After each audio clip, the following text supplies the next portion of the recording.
그렇게 해서 질문을 이어가는 것으로 이어나가기를 진행해 보고자 합니다. 선생님께서 오늘 급작스럽게 제가 부탁드렸는데 어떤 내용으로 간단하게 강의를 해 주실 수 있을까요? 네. 제가 산업의학 전문의는 아니지만 지금 현재 의학 역사를 전공을 하고 있거든요. 그래서 의학 역사를 공부하면서 사실 한국 사회에서 그렇게 한국이 그나마 그렇게 이 정도 이제 의료 시스템을 갖춘 나라로 가기까지, 물론 아직 이제 노동자 건강권에 있어서 굉장히 많이 미흡한 부분이 있습니다만, 그럼에도 불구하고 이제 중요한 산재 관련된 역사가 있거든요. 네. 네, 잘 아시다시피 뭐 문성면 군 사건이라든가 원진내요 이런 이 한국 전체 역사에서도 결코 빼놓을 수 없는 그런 산재 역사가 있기 때문에 그런 거에 대해서 좀 네, 좋습니다. 반올림 농성장 앞에서 산재 역사를 들어보는 것도 정말 의미 있는 것 같아요. 그래서 오늘 한 15분에서 20분, 가능하시다면 간단하게 강의를 해 주시고 나서 또 이 앞에 앉아 계신 분들이 또 다 관심이 또 많으신 분들이에요. 그래서 저희가 또 이어서 질문도 하고 페이스북 생중계를 통해서도 또 질문을 또 받아서 또 전해드리도록 하겠습니다. 저는 자리를 잠깐 이제 비키고요. 선생님께서 진행을 좀 부탁드리겠습니다. 예. 글쎄요, 급작스럽게 이제 부탁을 받았는데, 예, 제가 좀 이 산재 역사에 관심이 많고 이거에 대해서 좀 정리한 적이 있어서 이게 다 기억이 날지는 모르겠습니다만 제가 아는 만큼 좀 말씀을 드릴까 합니다. 사실 산재 역사라고 하면 한국이든 뭐 전 세계 차원이든 어떻게 보면 인간의 역사를 함께 할 수도 있을지 모르겠고, 어떻게 보면 뭐 자본주의 역사 태동과 함께 이제 시작됐다고 할 수 있는데, 한국 사회에서 그러니까 꼭 뭐 산재 역사라기보다는 이제 노동자 건강권의 어떤 그런 기념비적인 역사랄까요? 이런 것들의 어떤 기점이 됐던 중요한 사건들을 말씀드릴까 합니다. 뭐 많은 분들이 아시겠지만 한국 사회에서 이 노동자 건강권이라는 이런 문제 제기가 사회적으로 이슈화가 된 어떤 결정적인 사실상 첫 번째 계기가 됐던 것은 문성면 군의 수은 중독에 의한 사망 사건입니다.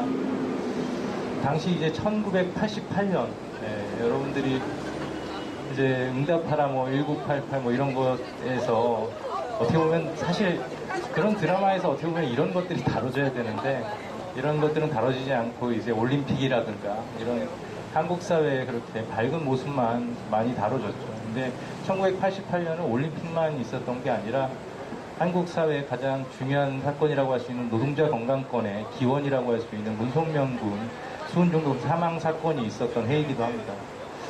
이 문성면 군에 대해서 잠깐 말씀드리면은, 글쎄요, 지금 상황으로는 그게 여러분들이 상상이나 가실지 모르겠습니다만, 중학교를 졸업한 학생이었어요.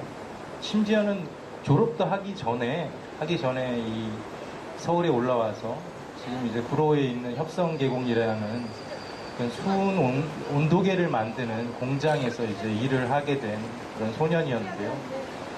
그 소년이 이 수은 온도계 공장에 취직하게 된 계기도 참 어떻게 보면 안타까운 그런 한국 사회의 모순을 보여주고 있습니다.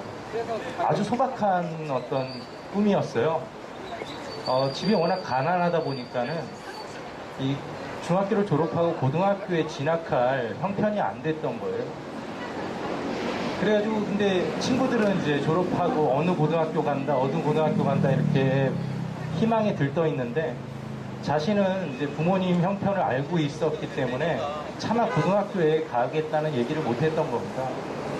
그런 상황에서 자기도 친구들처럼 계속 공부를 하고 싶은데 마땅히 그런 방법은 없고, 그러다가 어느 날 신문을 봐요. 근데 그 신문에 그 광고란에서 바로 그 협성계공의 그 광고를 보게 됩니다. 그 광고에 뭐라고 돼 있었냐면은 공장에서 일을 하면서 야간 고등학교에서 공부를 시켜준다, 이런 이제 광고가 있었던 거예요. 이 문성면 군한테는 그게 정말 이 비처럼 다가왔던 거죠. 그래서 그 광고를 보고 바로 협성계공에 이 지원을 하게 됩니다. 그래서 그 시골에서 올라와서 상경을 해서 구로에 가서 심지어는 졸업식도 하기 전이에요. 12월 달에 87년 12월 달에 이렇게 졸업식도 하기 전에 올라와 가지고 이제 현장 실습이라는 그런 명목으로 이제 본격적으로 일을 시작합니다. 처음에는 이제 페인트 칠이나 리스 이런 것들을 했다고 하는데요. 근데 얼마 며칠 지나지 않아서 바로 온도계에 수은을 주입하는 일을 시킵니다. 지금 14살밖에 안 된 그런 소년이 온도계 공장에 들어가자마자 어떻게 보면 가장 위험한 일이라고 할 수 있는 그런 수은 온도계에다가 수은을 주입하는 일을 하게 된 거죠. 어떤 안전 그런 수칙도 들은 바가 없고 제대로 된 장비도 없이 그 위험한 수은을 이 14살짜리 소년이 온도계에 주입을 하게 됐던 겁니다. 아무것도 모르고 이 수은이라는 것이 얼마나 위험한 건지 아무것도 모른 채 이제 온도계에다가 수은을 주입하게 되는데요. 그러다가 이제 한 달도 안 돼가지고 몸이 이제 시름시름 앓기 시작합니다. 이렇게 얘기하면 원래 문송명 군이 지병이 있었던 거 아니냐, 원래 약골 아니냐 이렇게 생각하실지 모르겠는데, 문송명 군 가족들의 그 인터뷰를 보면은 이 평균 그 같은 또래 아이들보다 굉장히 그 몸집이 크고 건강한 아이였다 그래요. 그런 아이가 수은 온도계 공장에서 수은을 주입하는 지 한 달도 안 돼서 알 수 없는 두통, 근육통, 피부 발진 이런 것들 때문에 이제 쓰러지게 된 것이죠. 처음에는 감기인 줄 알고 좀 쉬면 나을 줄 알고 이렇게 계속 이제 누워 있었지만 몸이 전혀 회복되진 않는 거예요. 그래서 한 달도 안 돼서 이제 그 희망을 품고 고등학교 다닐 수 있다는, 한 달 후면은 이제 고등학교 원서를 집어넣을 수 있는데 그런 희망이 들떠 있었던 그런 것들은 이제 다 수포로 돌아가고 이제는 몸을 가눌 수가 없는 상황이 돼버린 거예요. 그래서 협성계공에 이제 그만 다니겠다 이렇게 했는데도 이제 그쪽에서 말하는 것은 오히려 윽박 지르면서 이거 나중에 뒤탈이 있을까봐, 혹시라도 이제 우리 공장 때문에 문제가 생긴 뒤탈이 있을까봐 그런 거에 대한 단도리를 치면서 오히려 윽박 지르기 시작합니다. 그러면서 이제 공장에 계속 나와라 이런 강요를 하게 되는 것이죠.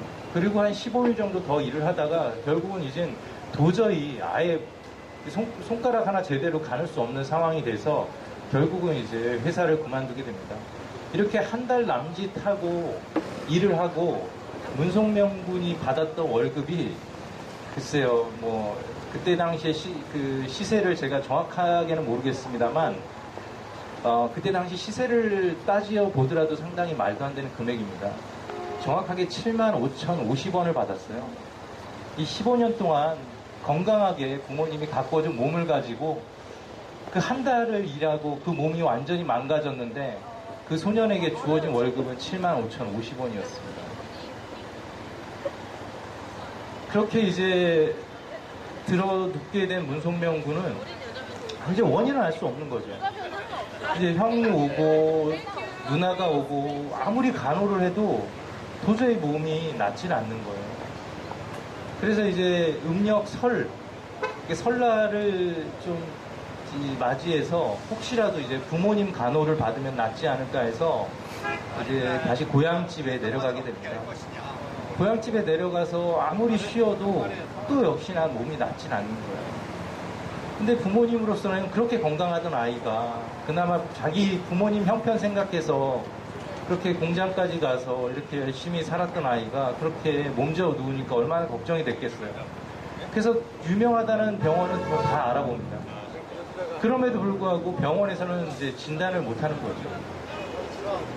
그래서 심지어는 무당을 불러서 구술해요. 그렇게 그 없는 형편에 온갖 돈을 들여가지고 아들을 살려보겠다고 이제 굿까지 했지만 도저히 아이의 몸은 나아지지가 않았습니다.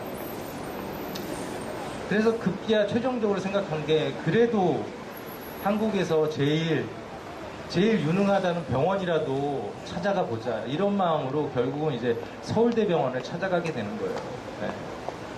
네. 서울대병원에 이제 찾아가게 되는데 참 아이러니한 게 아이러니가 아니죠. 굉장히 비극적인 거죠. 이 문성명 군이 입원했던 것이 바로 소아과 병동이었습니다. 제가 처음에 말씀드렸지만 이 문성명 군은 15세였어요.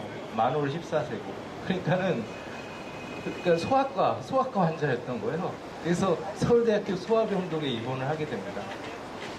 소아병동에 입원했는데 그제서야 그나마 좀 그 의사 선생님이 굉장히 그래도 이 사회의식이 있었던 분이었던 것 같아요.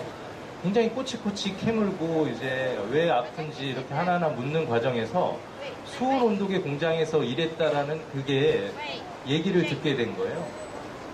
그러니까 지금까지는 어떤 의사도 사실 이 15살짜리 이 아이가 설마 이런 위험한 수온 온도계 공장에서 일할 거라고는 아무도 생각을 못 했던 거죠. 그렇게 해서 그 몇 개월, 몸져 누운 지 몇 달 만에 서울대병원에서 처음으로 이 아이가 혹시 수은 중독이 아닌가라는 의심을 이제 그 의사 선생님에 의해서 의심을 이제 하게 된 거고, 그래서 바로 혈액 검사가 들어가고 수은에 관련된 혈액 검사를 돌려보게 되는 것이죠. 그랬더니 피 속에 수은이 드글드글한 거예요. 이렇게 해서 이 문성명 군이 결국은 수은 중독으로 진단을 받게 되는 겁니다. 참 한국 사회에서 그 15살 아이가 올림픽이라는 그 어마어마한 그 희망이 들떠 있는 1988년도에 그런 어떤 어두운 면모가 있을 거라고 아무도 생각 못 했던 거고, 의사들도 그 수많은 병원을 돌아다닐 동안에 이 15살 아이가 설마 수은 공장에서 온도계를 만드는, 수은 온도계 공장에서 온도계를 만드는 아이라고는 아무도 생각을 못 했던 거예요. 그리고 이 가족들도 그게 중요한 원인이 될 거라고도 생각도 못 했던 거예요. 그래서 몇 개월 만에 겨우 이제 수은 중독이라는 이제 판정을 받게 되는데요. 문제는 여기서 끝나지가 않습니다. 이 수은 중독을 이제 판명을 받고 회사 측에 협상계공에 가서 산재 신청이라는 걸 이제 하려고 해요. 이제 여기서부터는 이 김은혜라는 이제 활동가가 결합을 하게 됩니다. 이제 서울대병원에 계셨던 그 의사 선생님이 그래도 상당히 사회의식이 있었던 분이었던 것 같아요. 그러니까 의사로서 자기가 진단 내리는 것까지는 적극적으로 할 수 있었지만 그 나머지 일에 대해서는 자기가 나서서 할 수 없는 그런 한계를 느꼈던 것 같습니다. 그래서 이제 노동운동 쪽에서 활동을 하고 계시던 김은혜 씨한테 이제 연락을 취하게 됐고, 그래서 김은혜 활동가가 여기에 결합하면서 적극적으로 이제 문성명 군을 돕게 되는 것이죠.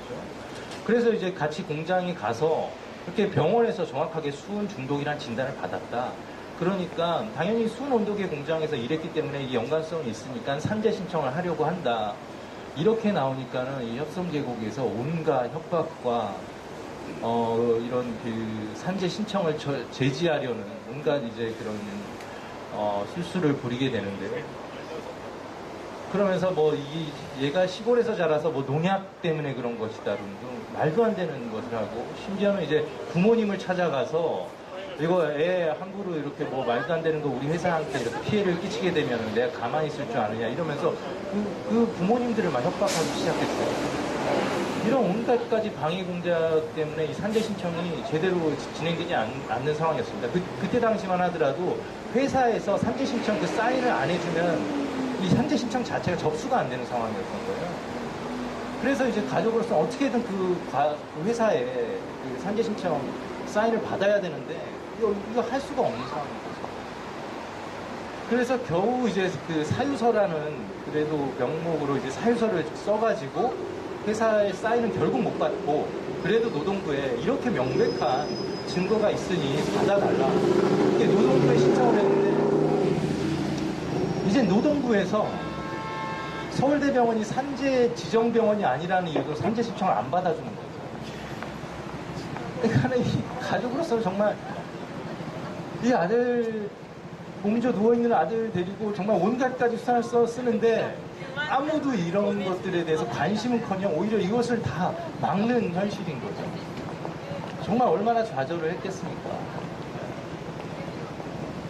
그렇게 이제 그런 회사의 방해, 노동부의 그런 냉대, 이런 압박 속에서 이제 결국은 이제 문성명 군이 산재를 신청받기까지 이제 또 굉장히 지난한 그런 험난한 과정을 겪게 됩니다.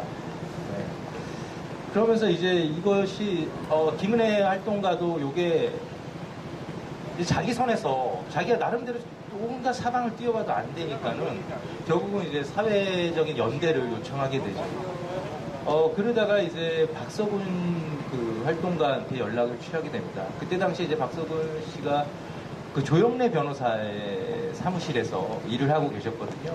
그래서 김은혜 활동가가 답답한 마음에 이제 조영래 변호사 사무실에서 일하고 있는 박서군 씨한테 연락을 했고, 그 박서군 씨가 이런 상황을 듣고 자기도 이제 나름 알아보는데 이게 도저히 이렇게까지 이제 사회적인 그 노동부에서 이렇게까지 이제 냉대를 하니까는 어떻게 할 방법이 없는 거예요. 그래서 이건 안 되겠다 싶어서 동아일보사에 아는 기자에게 이 중요한 사안이다. 이것 좀 알려달라.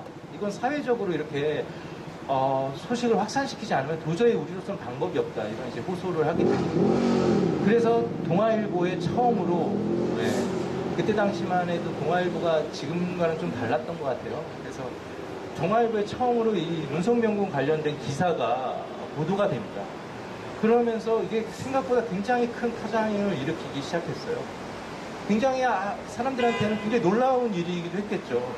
몇 달 후면은 이제 서울올림픽이고 막 88올림픽 그 포도리 마스코트가 온 이제 거리에 휘날리는 상황에서, 그런 상황에서 이 15살짜리 아이가 수은 중독으로 사망 직전에 이르렀다, 이런 그런 기사를 접했을 때 굉장히 생각보다 짧은 기사였지만 파장이 컸습니다. 그래서 이걸 바탕으로 이제 한겨레에서 관심을 갖기 시작하고, 그 다음에 수많은 의료인들과 사회적인 그런 그 여러 노동단체들, 시민사회단체들이 관심을 갖기 시작합니다. 그러면서 이것이 굉장히 이제 확산되기 시작했어. 분위기가 확산되기 시작하죠. 이런 이제 사회적인 압박, 이런 것들이 이루어지니까 노동부에서 그제서야 접수를 받아줍니다. 어떤 이런 지금 한참 이제 뜨겁게 달아오르는 서울올림픽 분위기에 찬물을 끼얹을까봐 두려웠던 그런 측면이 있었겠죠.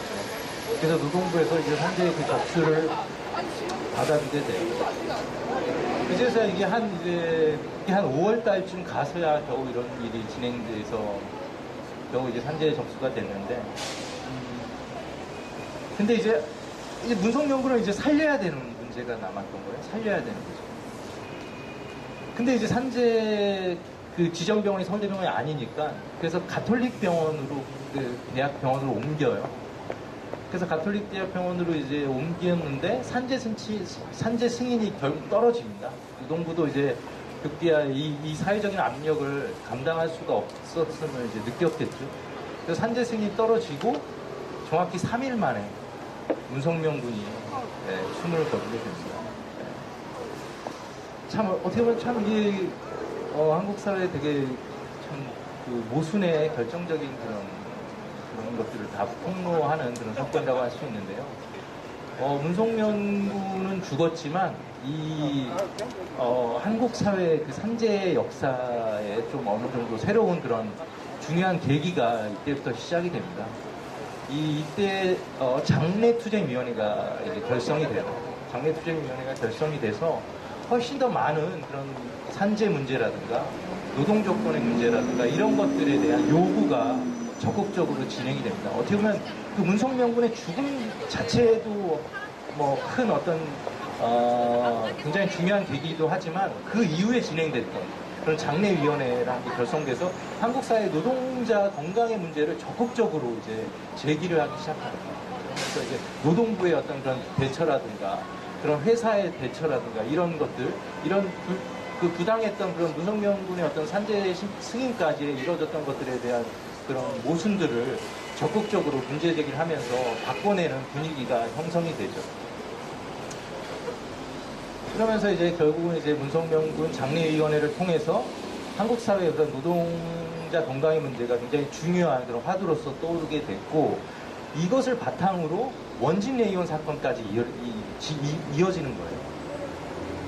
이 원진레이온 사건은 어떻게 보면 문성명 군보다 훨씬 더 전, 그러니까 81년도부터 이제 이황화탄소 그 중독에 대한 그런 소식들이 알려졌는데, 이런 것들이 81년도부터 처음 이제 이황화탄소 중독이 알려졌지만 계속해서 이제 묻혀져 있었던 거죠.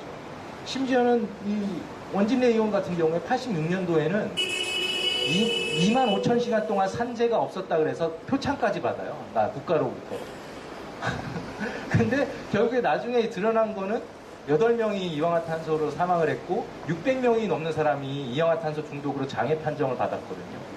이런 어마어마한 이 산재의 그 공장에서 세상에 국가는 25,000시간 동안 산재가 없었다면서 표창을 해주는 이 한국 사회 모순이 있었던 거죠. 그럼에도 불구하고 그 모순이 제대로 이 표면으로 드러나지 않는 그런 상황이었는데 바로 문성명군 이 사건을 계기로 원진 의원까지 이어지면서 한국 사회 1988년이 이 산재 역사에 아주 결정적인 중요한 그런 기원으로서 자리매김하게 되는 것입니다. 이것으로서 뭐 일단 기본적인 제가 산재 뭐 88년도 관련된 역사는 좀 마치도록 하겠고요. 예. 근데 한 가지 간단하게 말씀드리면 이런 것이 과연 지금 이게 제가 옛날 얘기 들려드리는 게 아니라는 거예요. 심지어는 그 작년인가요? 2013년도인가요? 작년인가? 제가 연도는 헷갈리는데 광주에 있는 그 전구공장에서 또 80명에 가까운 수은 중독 환자 노동자들이 수은 중독에 걸리기도 했습니다. 지금 28년이 지난 이 시점에서 아직도 그런 수은 중독에 대한 그런 지금 교육이나 노동자 건강에 대한 그런 어떤 지침이나 이런 것들이 제대로 이루어지지 않고 있는 거예요. 그때 그 광주에 있었던 그 전구공장 그 수은 중독 노동자들 그 수기를 보면은 그 인터뷰를 한 걸 보면은 거기 전구공장에 청소하러 들어갔다가 이 은색으로 아주 예쁜 몽글몽글한 이제 그 액체인데 막 몽글몽글하더래요. 그래서 너무 예뻐가지고 막 손으로 막 굴리고 아 이거 뭐냐 이렇게 예쁘냐 이러면서 그랬다라는 거예요. 그러니까 그런 현실이 지금 대한민국에서 1988년에서 28년이 지난 지금도 이어지고 있는 현실이라는 거죠. 네. 사실 뭐 지금 뭐 어떻게 보면 문성명 군이 그 수은온도계 공장에 들어갔던 게 고등학교 가고 싶어서라고 말씀드렸잖아요.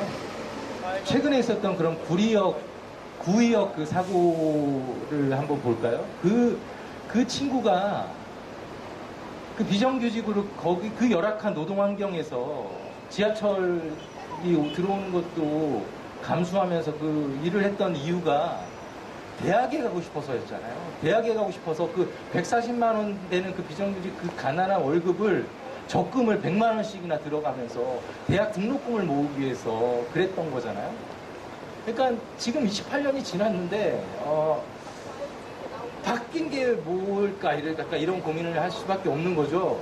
어떻게 보면 문성명 군은 고등학교를 가기 위해서 그러니까 사람 취급해주는 게 고등학생에서 대학생으로 바뀌었다라는 거 하나 이런 거 외에는 글쎄 얼만큼 우리가 산재의 그런 그 발전이 있었을까 노동자 건강권을 지키고자 하는 약간 그런 고민을 하지 않을 수가 없는 그런 지금의 역사라고 생각을 합니다.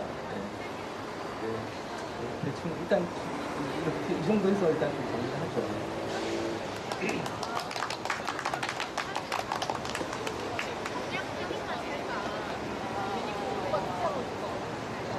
네, 제가 갑자기 부탁드렸는데 이렇게 현재 역사에 대해서 이렇게 맛깔나게라고 표현하면 좀 어폐가 있겠지만 이렇게 설명을 잘해 주실지 몰랐네요. 이런 설명의 기회가 많았었나 봐요, 선생님.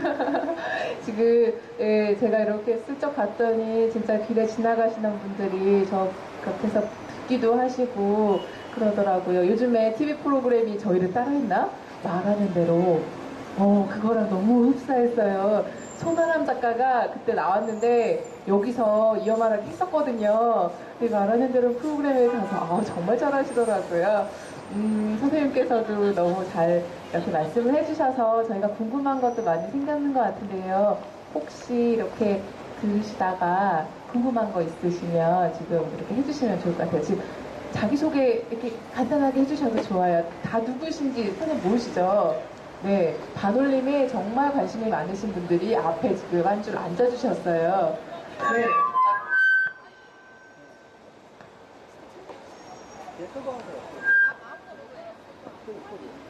안녕하세요. 저는 전북대에서 왔고요. 네, 동국대에서 왔고요. 이걸로 할까요? 네. 아니, 이쪽으로 오면 좀 혼자다. 네네네. 조금 나와주셔서 오늘 손님분들께 이렇게 직접 소개도 듣고 직접 질문도 받으면 좋겠죠. 안녕하세요. 아까 여기 조금 일찍 도착했는데 누가 봐도 이렇게 좀 뭔가 기품 있어 보이시는 분이 다른 분들이 뭐 이렇게 출연하셨다는 건 아닌데 이렇게 현장감이 묻어나시는 분들과 이렇게 이렇게 멀끔하신 분이 이렇게 계셔가지고 이분이시구나 이렇게 의사분이시라길래 그랬는데 저는 동국대에서 온 가람이라고 하고요. 이번에 온 거는 이렇게 기회가 좋은 기회가 생겨가지고 왜 저희가 25기였나요? 25기 노무사 2차 합격생들이랑 같이 이렇게 아무래도 산재가 이렇게 노무사가 해야 될 관심을 가져야 할 가장 큰 부분이기도 하잖아요. 그런데 이렇게 반올림 농성장이 1년이 넘어가도록 이렇게 문제가 해결되지 않고 있으니까 아무래도 건강권이나 이런 부분에 대해서 좀 관심을 가져야 되지 않나 싶어서 안면식도 없는 분인데 이렇게 같이 오셨거든요. 한번 같이 인사드리면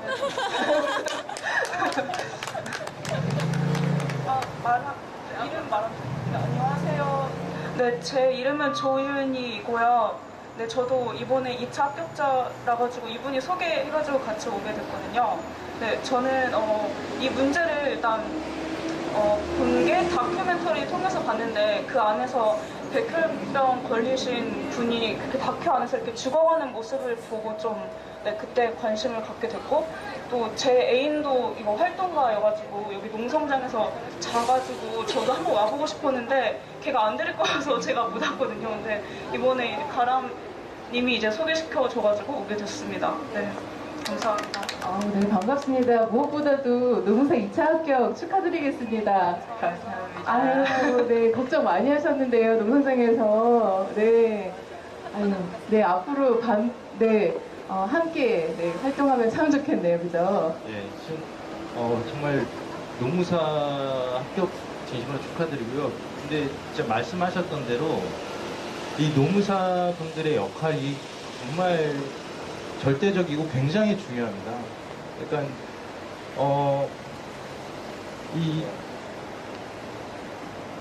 지금 한국 사회가 사실 1988년도에서 얼마큼 나아갔느냐 이런 거에 대한 제가 의문을 제가 말씀드렸잖아요. 그나마 좀 나아간 게 있다라면 굉장히 훌륭한 농사분들이 생겼다라는 거 이런 것들은 어떻게 보면 굉장히 큰 발전이라고 할 수 있을 것 같아요. 사실 이 삼성 반도체 이 백혈병 걸리신 노동자분들의 어떤 문제 제기 이런 것들을 하는 데 있어서 잘 아시겠지만 이 농사분들의 역할이 굉장히 중요했거든요. 이 삼성 반도체와 문성명군의 사건을 비교해 보면은 가장 중요한 차이는 이게 문성명군 사건은 이게 물론 원진 내용으로 이어졌지만 그 협성 계공에 문성명군 같은 다른 노동자들이 분명히 많았을 텐데 그 공장 자체에 대한 적극적인 그런 문제 제기라든가 그 공장의 다른 어떤 피해 노동자들을 찾아내는 작업으로 이어지지 못했어요.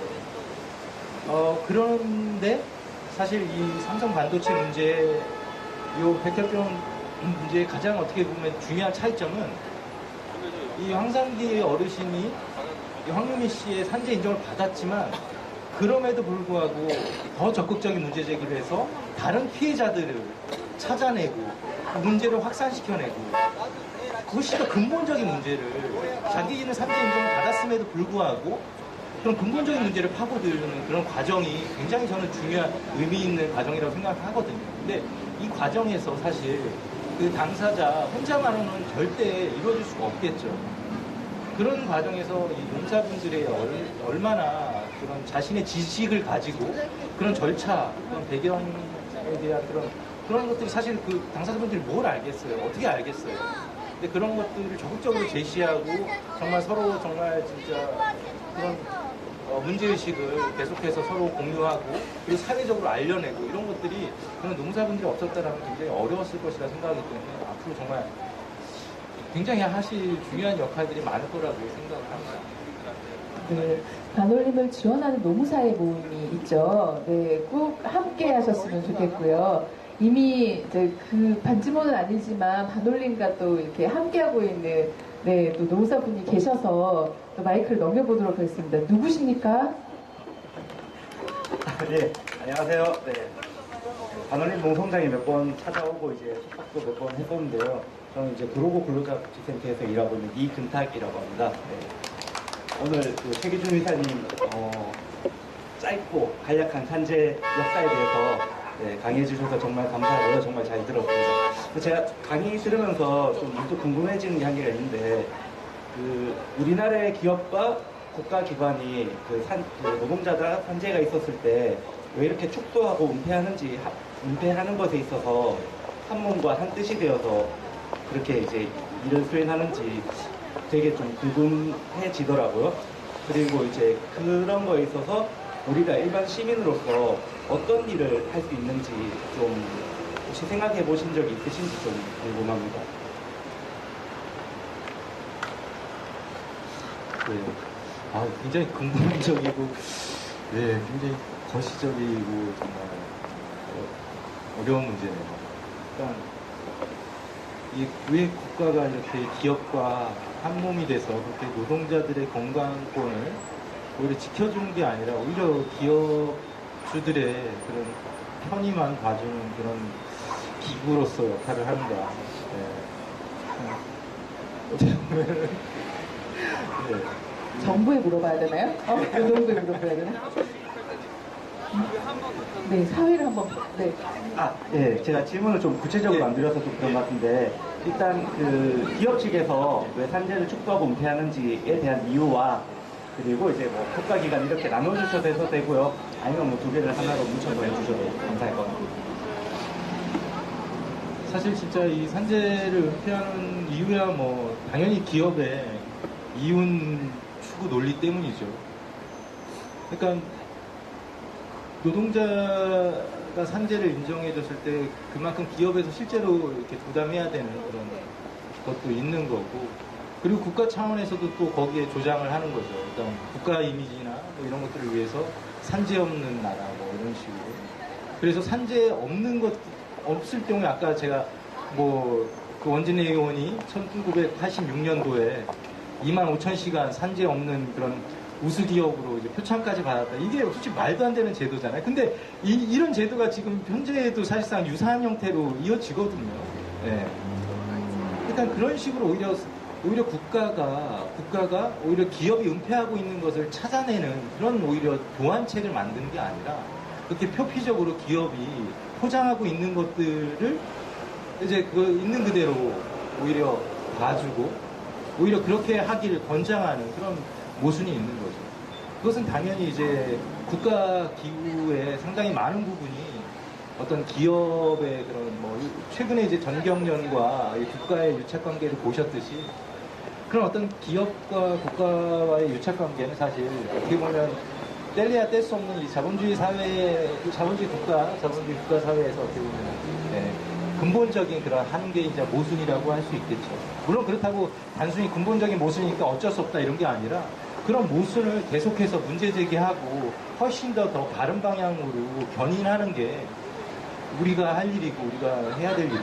물론 그렇다고 해서 뭐 제가 거시적인 차원에서 이게 좀만 말씀드리고 싶은 건 아니고 뭐 글쎄요 이런 이제 삼성 뭐 이런 데 나오셔서 이제 노무사로서 삼성 반도체 이 백혈병 노동자 문제에 대해서 열심히 결합하시는 것만으로도 큰 의미가 있다고 생각을 하고 각자 위치에서 굉장히 할 일은 많다고 생각해요. 꼭 뭐 어디에 가서 어디에 나와서 뭐 꼭 이런 것뿐만 아니라 자기가 있는 위치에서 할 수 있는 일이 굉장히 나름 좀 있다고 생각을 해요. 만약에 예를 들면은 아까 이제 그 서울대 의사 선생님을 말씀드렸잖아요. 그 15살 아이가 소아병동에 입원한 15살의 문성면 이 아이가 수은 온도계 공장에서 일했을 거라는 것을 이렇게 그걸 물어준 최초의 의사 선생님이었거든요. 그 선생님이 없었다면 사실 문성면 군은 또 역사에 묻혔을 것이고 또 한국 사회 산재 문제가 또 몇 년이 후에 제기됐을지 모르는 일인 거예요.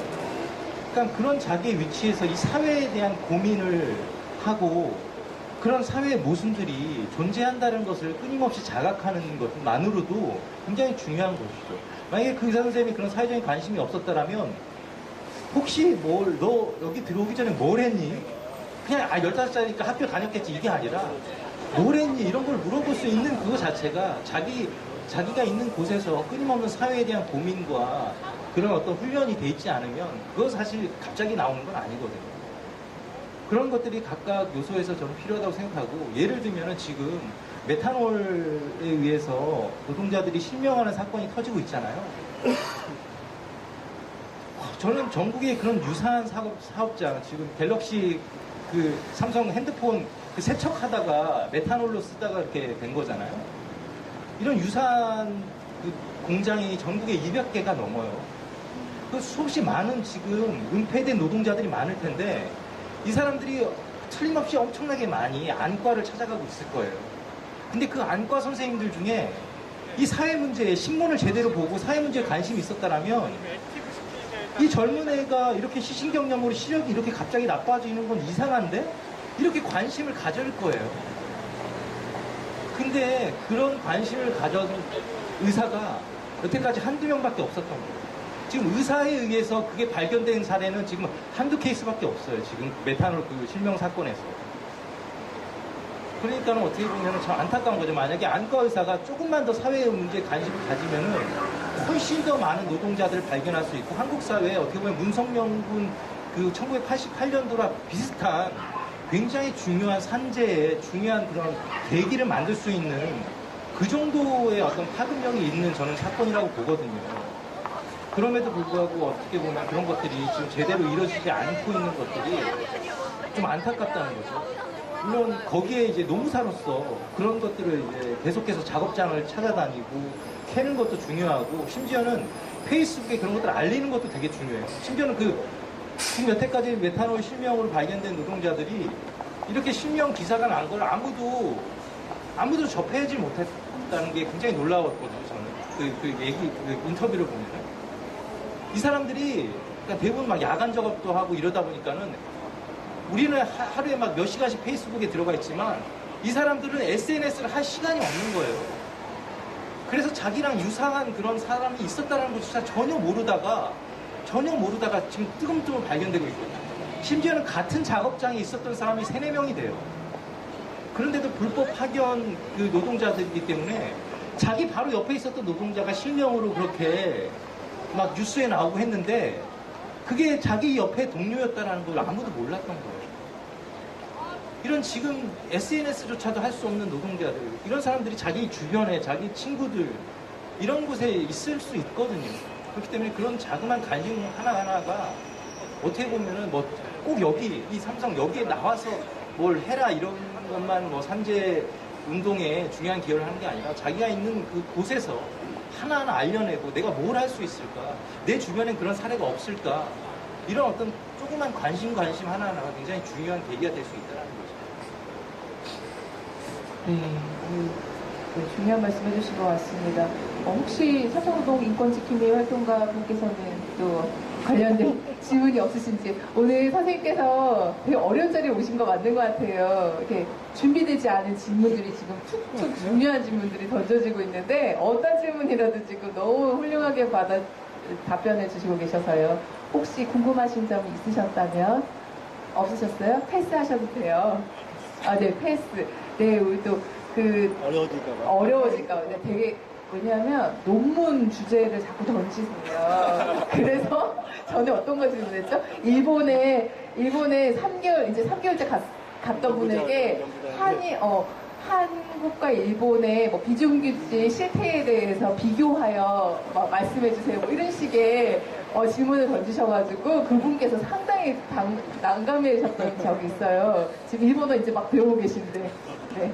그래서 패스하시는 걸로 감사합니다. 그러면 저희 반올림에 또 지킴이로 함께 해주시고 계시는 정 의원님 혹시 궁금하신 점 있으신지요? 네, 그 마이크 혹시 소리 나면 제가 앞에서 다른 걸로 할게요. 앞에 가셔야 될 것 같습니다. 그러면 마이크를 들고 제가 잡아드릴게요. 반올림 자원 가끔씩 하고 있습니다. 신정현이라고 합니다. 그 선생님한테 질문 드릴 거는 좀 거시적인 건데, 그 유럽 쪽의 자본주의가 유럽에서 먼저 발전했지 않습니까? 유럽의 그 노동자들의 이런 상태와 우리나라 쪽이나 그 제3세계 그 노동자들의 그 노동 안전 보건이나 이런 게 개괄적으로 완전 설명 좀 부탁드립니다. 아, 죄송합니다. 아유, 네, 좋습니다. 결국은 나왔네요. 예, 제가 뭐 구체적으로 이제 유럽 이쪽에 이제 정확하게 이제 노동자 건강권에 대한 그런 여건들 이런 것들이 어떻게 이제 막 법률 하나하나 이렇게까지는 잘 모릅니다만 최소한 한국처럼 이렇게 산재가 정말 은폐되고 산재가 산재한 그런 상황으로 이렇게 전개되지 않는 건 좀 분명한 것 같아요. 왜냐하면 그런 것들은 이제 뭐 OECD 통계나 이런 것들을 통해서 이제 확인할 수 있는데 뭐 여러 차례 이제 언급되는 문제입니다만 한국 사회에서 산재 사망률은 OECD 평균보다 훨씬 높거든요. 그럼에도 불구하고 평균 이제 일반 그러니까 사망자가 아니라 일반적인 산재로 이제 병원에 가시는 그런 환자 수는 OECD 평균에 훨씬 5분의 1 수준밖에 안 되거든요. 그러니까 이제 명확하게 산재가 은폐되고 있다는 거죠. 그러니까 산재로 사망하는 사람이 그렇게 많다라면 당연히 사망하는 사람만큼이나 산재로 병원에 찾는 사람은 많아야 되는 거잖아요. 근데 역설적이게도 산재 사망률은 OECD에서 1등인데 산재로 병원 가는 그런 사람은 OECD의 거의 굉장히 중하위급이라는 게 말이 안 되는 거잖아요. 그러니까 아까도 같은 문제적인데 기업은 자기가 산재가 없다라고 얘기하고 국가는 그런 것들을 이제 은폐하는 것들을 상당히 그런 제도적으로 이렇게 뭐 유인하는 그런 이제 모순이 한국 사회에 분명히 존재한다라는 거죠. 그래서 사실 우리가 뭐 OECD 뭐 경제되고 이런 말을 하는데 뭐 좋죠. 좋은 일이죠. OECD 경제되고 이건 좋은 일인데 거기에 버금가는 우리가 산재 선진국 이런 유럽 선진국만큼이나 그런 노동자 건강권을 보호하는 제도가 분명히 보완돼야 되는 그런 상황인 것은 명백한 거고 그런 발전을 위해서 지금 이 삼성 반도체 이런 싸움이 굉장히 저는 중요한 그런 계기가 될 거라고 봐요. 그리고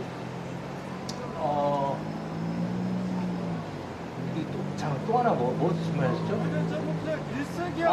맞다. 제3세계 말씀하셨죠? 근데 이게 되게 중요한 게 제3세계 노동자 건강권 문제와 그렇게 국제적인 시각을 갖는 건 굉장히 중요합니다. 왜냐하면은 아까 제가 원진내 이혼 말씀을 드렸잖아요.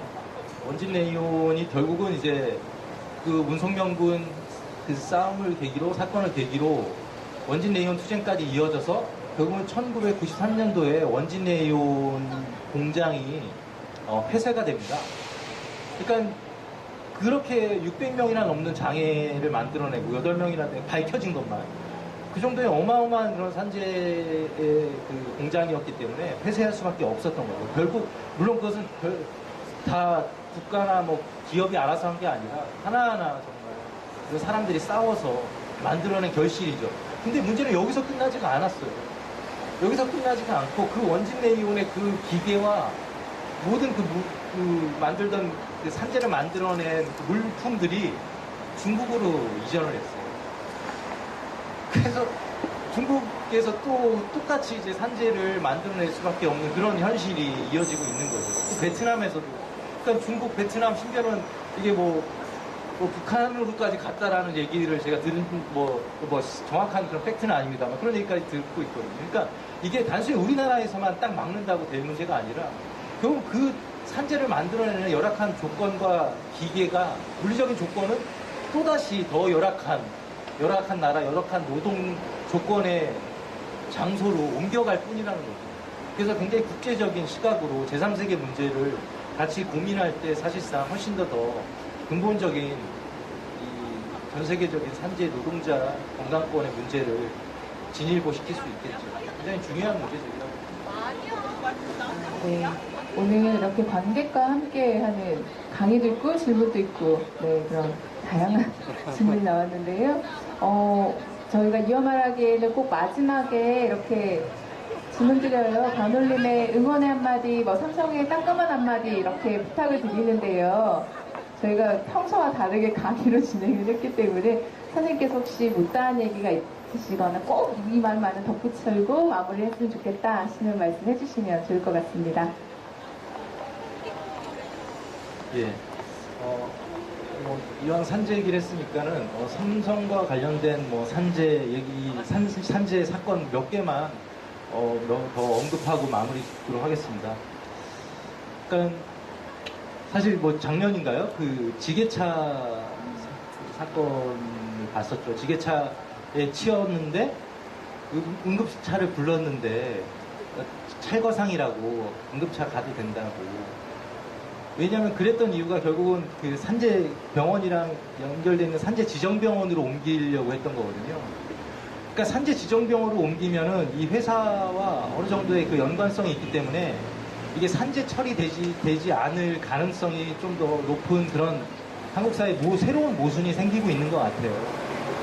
굉장히 참 어떻게 보면 그 병원이라는 공간이 오히려 노동자 건강권을 지키는 곳으로 자리매김한 게 아니라 이제 국가만 그런 어떤 노동자 건강권을 은폐시키는데 기업과 결탁하는 것이 아니라 심지어는 의료마저 노동자 편이 아닌 기업 편에 상당히 이렇게 결부가 되는 그런 모순이 계속해서 좀 확산되고 있는 것 같아요. 이런 것과 관련해서 심지어는 삼성이 그 불산 유출 사건 때 했던 것들 보면 상당히 훨씬 더 역시나 이제 삼성답게 치밀하고 인류 기업답죠. 왜냐하면 불산 유출 사건 때는 심지어는 불산이 유출됐는데 25시간이나 은폐했고 그 25시간 동안에 노동자가 죽었어요. 노동자가 죽고 나서야 그 불산 유출 사건이 결국 드러났거든요.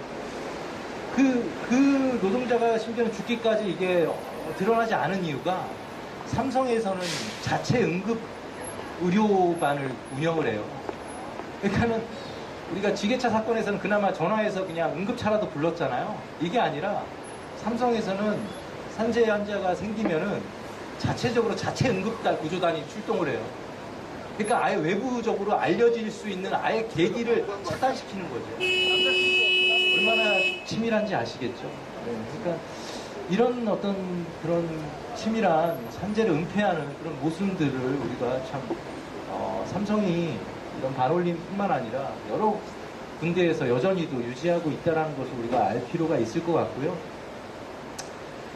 그 다음에 또 이제 그 뭐 하나 산재에 대해서 말씀드리고 싶은 거는 우리가 뭐 삼성 서울병원이 이제 메르스 사건 때 굉장히 취약했다라는 것만 알고 있지만 이 2013년도에 메르스 의심 환자가 삼성 하청 노동자에서 처음 생겼다라는 건 잘 알려지지 않았어요. 원래 2013년도에 이제 사우디에서 메르스가 유행할 때 삼성 하청 노동자가 삼성 엔지니어링 하청 노동자가 사우디에서 메르스가 의심된다고 이 삼성에 호소를 했어요. 내가 지금 메르스 걸린 것 같다. 이거 조치 좀 취해달라. 그랬는데도 이거는 하청 문제다. 자기는 상관없다. 뭐 메르스 아니면 네가 책임질 거냐. 뭐 이런 식으로 해가지고 결국은 그 환자는 제대로 된 진료 한 번 못 받고 결국은 사망까지 이르렀었거든요. 그러니까 이런 우리가 이 노동자 건강권이라는 게 단순히 뭐 그 노동자의 어떤 질병을 인정해달라 여기서 끝나는 게 아니라 사회 진짜 전염병, 그러니까 신종 전염병 문제 이런 것과도 연결이 돼 있고 한국 사회 어떤 전반적인 그런 건강권의 문제, 의료의 문제와 굉장히 밀접하게 연관이 돼 있어요. 그래서 아까 뭐 그래서 한 뭐 사례 이거 뭐 반도체 문제 이거 이 운동 자체가 단순히 뭐 한 명 한 명 그냥 산재 승인 받고자 하는 데서 그치는 게 아니라 어떻게 보면 한국 사회 전체의 의료, 한국 사회 전체 노동자 건강뿐만 아니라 뭐 노동자 대부분의 국민이 노동자이기도 하니까 한국 사회 전체 국민의 건강권을 위해서라도 굉장히 중요한 문제라는 거죠. 우리가 이런 좀 인식을 가졌으면 좋겠습니다.